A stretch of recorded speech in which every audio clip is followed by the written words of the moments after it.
lava. This is going to be a fun zone to watch. We're going to have a very explosive ending to game number 4, especially with the zone closing really short. And you're going to have probably around 6, 7, maybe even 8 teams living it up over there. And you know who's fairly fast on this rotation? It's going to be Sentinels, and Crust there busting out the caustic is going to prove very useful in these type of situations. So we'll see how fast they actually are able to get over there. They already have the scan. You see Skull Piercer's been knocked down. Someone's going to be pick up that wingman here very shortly, but I think they may end up ballooning out of here. And if they hit that balloon, then they're going to be able to make it fairly close to where Lava City is going to be, and they're going to have one of the fastest rotations out there. So that's the wingman that they were looking for. Mastiffs are there too, and as expected, they are already taking their rotation out of here before the 130 mark, which we always love to see. Yeah, and they could double balloon as well. The gold backpack going over to Crust at this point too. As you can see, the pings going down over to the train tracks. They can hit that balloon just to their right as well if they want to try to find a spot inside Lava City proper. But they might just elect to play this choke here. But the fact that they're actually going over here to the right towards that eggshell, it leads me to believe that they might just be going straight for a priority building, especially because they're playing a caustic. Here's TSM though getting caught out on the rotate as Imperial Hell has to come back to join up with his squad. Zooming back in with that Geyser redeploy now. Imperial Hell does have the high ground angle over this squad. Hits for 20 onto the purple. Don't want to see that, but at least you have priority on this high ground here as he does use that gravity lift to try to get an extra angle for himself. But spotting out that the squad has entirely backed up, TSM will elect to go ahead and continue their push now, make their way over to Lava City. Unfortunately, though, this has slowed them down immensely, Tom. This is great camera work by our observers here, showing all of the rotations coming through, because we saw Sentinels go and advance over towards where in front of TSM is, and then they're going to meet Sentinels right over towards that building there too. So that could also be the team that rotated out of Geyser very quickly. We don't know exactly where Sentinels went, but this is a great learning experience for those that are new to tournaments or just want to learn how to go and rotate. TSM showing exactly what you do here. You go and you check a spot. You see how much resistance is there. If they're on top of your things, or if you feel like they are a very strong team, they're going to bully you out of there immediately. That's exactly what happened to TSM. And now they're going to try to find the path of least resistance here as we see another team that's making the rotation. It's Team Frex. And then we'll see exactly how they want to rotate through this one. Cooler getting into a fight with Sentinels. So Sentinels now playing that position to their north. They're just challenging Cooler here for the buildings. The fast res has come out for Yuki at the very least. He's coming out from Dell for Nasty being full healed is actually quite a ballsy one as the event horizon, the black hole comes down. Cooler are forced back. Luckily for them, they're not getting completely nade spammed. So Nasty has survived this, did get tagged by an Arc Star. He's alive. It's just his shield that has taken damage. That gives whatever squad was there to the northwest actually the ability to sneak right on in. And that might have been Sentinels actually with Rice Krispies here now. Sung able to get the knock onto Nasty. They've got the 3v2 advantage. And Daltouche won't be able to take him out. Never mind, I said Rice Krispies. No, it's the Touche bags. It's Daltouche's squad. Yeah, and now you see they're going to be taken out over from the side. It's up to Zednim here, trying to lay down some grenades, but that is going to be Sentinels, like you were saying, Jamerson, coming in with the collapse. They elected to not go for the gatekeeping area. They wanted to push more into Lava City to give themselves a better opportunity to make it to that end game. I don't think they were expecting to get rewarded with a couple of third parties and some kill points along the way, but Zednim is going to dip out of there. And here's Flashpoint, taking a roundabout rotate. We'll go ahead, and we've seen them play this position when they're not able to get into the priority spot. This time around, though, they do have Panders with the portal, so there's an opportunity for them to try and make a play for a building. With what they've seen on the kill feed, they could elect to do that, or they could elect to just play this spot for a while. They do have, of course, Kupski on that crypto. Don't know if the beacon is up there. Doesn't seem like it, but they can still try to play the edge here and maybe wait to see some more information about where this ring pulls before they decide where they want to play. Yeah, and he's got the alternator Volt. The alternator will kind of surprise you with the recent changes that it's had. Similar to the Spitfire, where it starts just kind of putting out a lot of damage. Not nearly as bad as it used to be. So not as strong as it used to be either with the disruptor rounds, but still not that bad of a gun with the purple mag on here. You're not going to be able to fight maybe an R301 or R99 straight ahead, but it's definitely going to beat, say, an RE45 any day of the week as CLG now starts to make their move over towards where the zone is, and they're trying to anticipate this moving towards the 3-story building, which is another common ending. There's endings on both sides of this building, actually, and one over kind of by that blue truck, blue trailer, where the other team is going and doing that gatekeeping. So, again, the longer this goes on, the more scans we're going to get, but I don't think that CLG is going to be able to get any more scans because of the fact they're not running crypto. So we'll see if any of these crypto teams are going to be able to help us out, or maybe the teams that are actually in Lava City, if there's a beacon over there. Yeah, they're just stuck in this lone island for the time being. You saw the shots ringing out from the beacon building to their north, and we've got plenty of teams to the south as well currently. And so we can swap off from them for the time being. I don't see any action actually coming anytime soon. But yeah, CLG currently, I believe, in tied for seventh place with Team Razor with 19 points. So they're only 12 points behind TSM and Sentinels right now. And speaking of TSM, they are the squad that are controlling this choke. Don't know if there's a team in this building. Never mind, with reps on that roof, that means they have full control over this choke. Yeah, they do, and this is going to be really nice for TSM to pick up a lot of kills. This is a very popular area where people are filtering in where the pings are. You see underneath that train area, teams will actually set up underneath there, and with the lack of pathfinders or no pathfinders, you're more worried about Horizon kind of flying up there, if anything. How this is very common for him. He'll go and split these buildings, and he'll be aggressive, similar to how he played Wraith. He'll kind of filter back and forth between the choke and the other two players, Reps and Snipe Down, are going to be locking down the building. So if he wants to go and fall back, then he's going to be able to do so. But ZIN is getting aggressive over towards the side. They're in a little battle with Team Liquid, and they drop Team Liquid, who was kind of sitting over towards the top of the leaderboard. So that's big. Our winners from game number 3 heating up here. Yeah, really, they don't want to get over greedy for that loot, that third loot box that's all the way to the north right now of Team Liquid. Saw someone with a purple armor was starting to encroach upon their space right now. Zach trying to buy them some time as they continue looting now, firing off into the distance, but he needs to heal up himself, gets the bat off onto his armor. You got more loot coming their way. So ZIN can continue to play the edges here and walk in with this. It's still early on in the game with a minute and 30 seconds before this second zone starts closing in. They have plenty of time to work with. Oh boy. Delafides Resulta finds a knock onto Daltouche over here at Geyser. This might be maybe quite possibly TSM to come in for the third party, but MPL are involved in this fight as well, as they are starting to throw down barrels to take control of this building. Now, to take into consideration, of course, they're not running a recon character.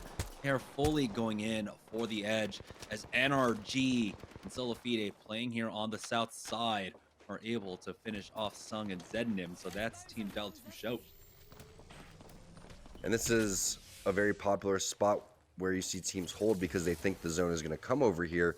But that's not the case, obviously, because you see the mini map in your top left. So now they're going to try to rethink how they're going to approach the situation. You saw every team basically is inside of Lava City right now that wants to be. You have also Flashpoint most likely still holding that tunnel over towards the side. So you don't have many options right now, unfortunately, for Solafide. This is going to be very difficult for them to make it in. Based on the knowledge that we have, the best thing for them to do would probably be just to book it and try to take a team fight inside, or hope that one of these other teams actually duke it out. But speaking of duke it out, it's still Nestle Pure Life over here inside of the building. And like you said, Snipe Down wanted to get involved, so they are getting involved over towards the side too, as a knock comes in onto Hambino. But Bambino is down. He's trying to get res. He will be able to get up. Draco's going to help him out with that one. Rat Boy Ronnie now making his way out of here on that Horizon. They are going to get back into this building. Heads up play by NPL, and Bambino going to be stuck over there hitting the Phoenix by himself. They're also going to get scanned, so that's an opportunity for whoever's pushing. They were able to get down barrels, and Bambino was able to get that Phoenix kit off. And the bubble allows him to reconnect with his squad as NPL continue to try to back away. We'll see how determined TSM are on this, but it looks like they're happy enough to just get the loot from the bodies of Shame Assist there and deny that away from NPL at the very least. Eventually, NPL are going to have to come the way of TSM, who are controlling that choke right now. ZIN try to get involved in this, as actually they're involved in their own little fight up against Na'Vi. They've already gotten one to Max Strafe. They've got the black hole. Zach Mazer gets Kuya hook, line, and sinker. And there's only one left now. Never mind, they were able to get the rest at the very least. Zach Mazer backing away with Naughty now and Noob swapping positions with him, pushing the bubble as Zach gets that knock onto Kuya, finishing it all off. Max Strafe goes down. ZIN are on a tear, riding the momentum of that last game. They really are, and you have to give a lot of credit to Zach for not going down in that fight, because you end up getting third-partied in that type of situation. They're already in another little skirmish here. Zach hasn't even fully healed, so they're going to make the call to go and bounce back throughout all of that. Portal actually disappears as Inhume takes that one, and obviously that wasn't their portal because they're not rocking a Wraith, but it's getting a little crazy over here for ZIN, and Hume now takes a ton of damage with about 10 HP left. He's going to pop that bubble, pop that battery too, and try to get back to full health as he's going to hit the med kit. But what a great job by Zach, again, going back to that fight, to get the armor swap off, to stay healthy, not go down. The kill feed lights up with your name, and when you're winning previous games and you're kind of sitting over towards the top of the leaderboard, everyone's going to go and send it over towards you. One of those teams looked like it was going to be Team Razor, but instead it's just going to slow down a little bit. Yeah, ZIN are in a difficult spot, though. They've got TSM to their southeast controlling the choke. NPL still coming in from Geyser. You got Razor now here from your west, who are just connecting on all their shots. Almost getting that knock there. And luckily, Zach, I believe, is able to make it into that building. But for how much longer? We'll see how much pressure Team Razor can apply onto them. There's a minute to go before the zone starts closing, as Tricky will go ahead and swap armors with Hakulo, and so Hakulo might try to make a port play for Team Razor here. They do have that team to their south playing the bridge position, so this rotate is going to be very, very difficult to say the least.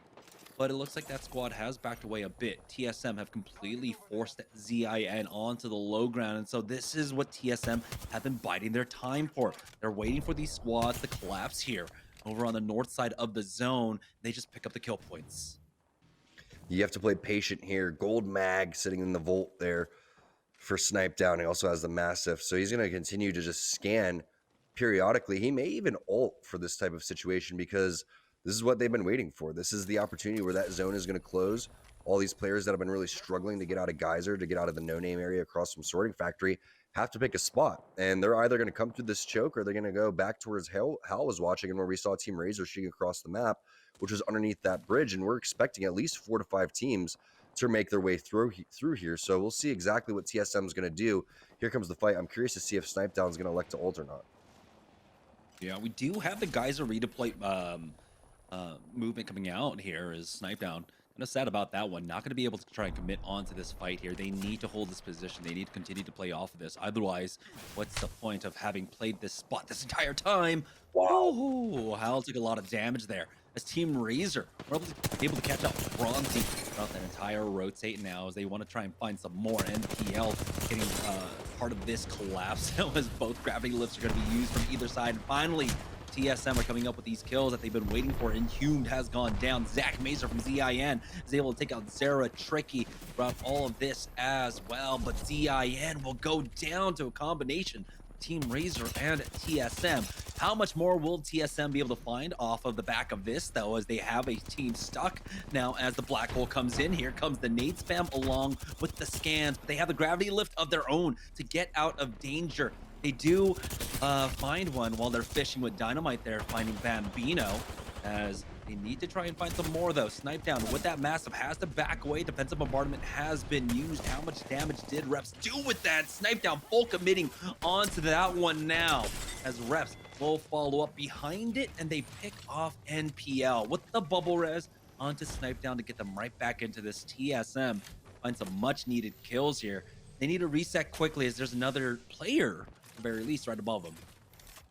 Again, great job by the ops team showing this type of situation where TSM was just biding their time, forcing people over towards the side, and they get rewarded with a ton of kill points throughout all of that. One of the players that they did take down, it was Hal dropping Bronzy, and then they got some help finishing that one off. Somehow, Team Timmy is able to stay alive in this type of scenario. Maybe an armor swap down low, and there is. That player is going to completely send it. I wouldn't be surprised if that's going to be Snipe Down, and it is. No fear from Snipe Down pushing in. Meanwhile, bubble going to be used. That's most likely going to be Reps, and it is the Peacekeeper in his backhand, also rocking the charge rifle. Nice job there coming in from Hal to go and, oh, how did, what, 999? What was the PK a vaulted gun? A 7? What is going on? Ba-da-ba-ba-da. Yeah, hitting the 9-9s there in CSM, but ultimately they get the win in these protracted team fights. And I love seeing this coming out from TSM. They're playing with a new type of tempo that we're really not used to seeing. And maybe it's just off the back of Snipe Down making a lot more calls, Hal having to full commit with it, playing on that horizon. I don't know exactly what it is, but it's definitely bearing fruit for them at this point. They were tied for first place heading into this game, but now they are starting to run away as Team Rex are stuck in the eggshell, and they do have to still make their way on in. It looks like maybe a sliver of the southeast shell is in. They have to worry about this team coming in from the northwest right now. The bubble has been used to close the gap as Frex has been cracked and he's getting chased down. He will go down. That's going to be stunning to pick that one up as they go for the full heal now. Big connect with that Peacekeeper, but it's not enough. Sentinels has to back away with that Q. Clarify biding his time with that Nox gas grenade as Bird picks up the kill onto Imperial Health and Reps bleeds out. And so TSM are out. This was just a mad dash with the only survivor being Clarify. You can see the layers of gatekeeping that's taking place. TSM goes from being the gatekeeper to being gatekept. Clarify is now basically the only sole survivor, and this is how it works, basically. I mean, this zone ends up being extremely brutal. All these teams just wait for you to come across here because that open area coming from where that geyser choke is, where TSM was, all the way across, there is absolutely zero cover. There's nothing for you to work around. You basically have to go and make a bubble play, but you don't even get close to the zone right there if you're TSM. Meanwhile, LG sitting pretty inside of this building, again, switching their team composition up. They are no longer rocking the caustic crypto comp, just like Team Cooler is, a little bit more of aggressive edge type of play style coming in for these guys. And we'll see what happens with this zone. Zone number 5 with 8 teams left. This is kind of what we were expecting. Yeah, no, it's not full teams as well. 2 players currently missing out of this lobby. Don't know who. Oh, well, no, never mind. We actually do. It's Clarify Squad. He's just down to a solo right now. And so that accounts for the missing 2 players currently. Everyone else is full health. Solo Fide, though, we saw them. They were able to make it in here earlier on, along with Sentinels. And so we have a lot of very strong teams, but not enough buildings to house all of them. And so without the vacancies here, teams are going to have to make a mad dash. Now here's CLG and going for a board play. Madness setting this up for his squad, try to get them up onto the second level at the very least, and that does allow them to actually just avoid this squad that's pushing up now, but it's going to be a full push out from them. Somehow Madness survives, but not for long. NRG are there. They get the knock. Rocker answers back. And there it is, the full CLG squad wiped by NRG. They have the rooftop here to back away from. The bubble will be used as well. Good damage out from Nathan. But it's Rocker who needs to evolve that Evo shield for himself. They back away as LG now in a fight with Solo Fide. They've gotten the knock onto the Zynful, who has arguably been the MVP for them, as Sentinels get involved in this as well. As Resulta will get finished off by Retzi and LG. They don't want these kill points running away from them, and so they're going to go ahead and push outside as Senox will get the thirst onto Designful. So it's all up to Gentrifying here to try and survive for as long as possible. He will get finished off. Sentinels picking up 2 of those kills. What a job by LG taking down one of the more deadly teams. Solafide, Sentinels, all in the vicinity there, and now LG has their Evo charges at purple, which is what you're going to want for the end of this game. But 5 squads alive, 5 squads in full health and capacity here. This is going to be absolutely insane. When we look at the scenarios, the best play would probably be if a Horizon team is able to get on top of the roof of the train station at the very last second and then kind of make their way down. But this is going to be very interesting because we're going to have opportunities for fights, we're going to have opportunities for third parties, and there's going to be a lot of utility used at the very end of the zone where you're going to see defensive bombardments, caustic gases, black holes left and right. So Here it comes, round 6 closing. It will take a minute and a half to reach that final point. Yeah, whoever the squad is that's inside the train tunnel, that's going to be Sentinels. Have basically the best priority on this zone. Their biggest trouble is going to be NRG to their south right now, which is their main focus. As you can see, a lot of barrels being focused down over there as Sentinels are working their way up with cover on this slow zone now. They do get scanned out. There's another squad up on the roof, but oh my goodness, Hill just stands out way in the open for too long. That's easy shots for Sentinels and Retzi at this point. Now, that fence position might be forced out early enough for Sentinels to be able to get the damage across, but I mean, it's just a shooting gallery at this point for Retzi. Take a look at him with that R301 dishing out so much damage. Not getting as many knocks as he would like to, but ultimately in the end, what you really want is that plus 12. Here comes the nades as the port has been used just below. He gets the thermite right on top of it as well. Bubbles has been used as it's the full 4 squads left until LG loses out on 2. Oh boy, Retzi almost goes down there, but hey, NRG picking up some much needed kills up against LG as they try to reset, but from above, Senox with that Mastiff. It's all Sentinels at this point. They've got the numbers advantage. They've got the height advantage. They can drop down whenever they choose. And with that damage, Sentinels will send it, drop down, and take the win here in game number 4. What a game by Sentinels. Retzi with the 3x R301, making it look like Duck Hunt instead of Apex out there. That's going to be a lot of kill points. That's a lot of placement points. Sentinels may have just took over number 1 on the leaderboard. We know they also picked up a lot of kills in the early game as well, getting involved during that rotation and control over Lava City. So, with TSM going down, they did go down with a fight at the very least. We'll see exactly where we end up. We're going to go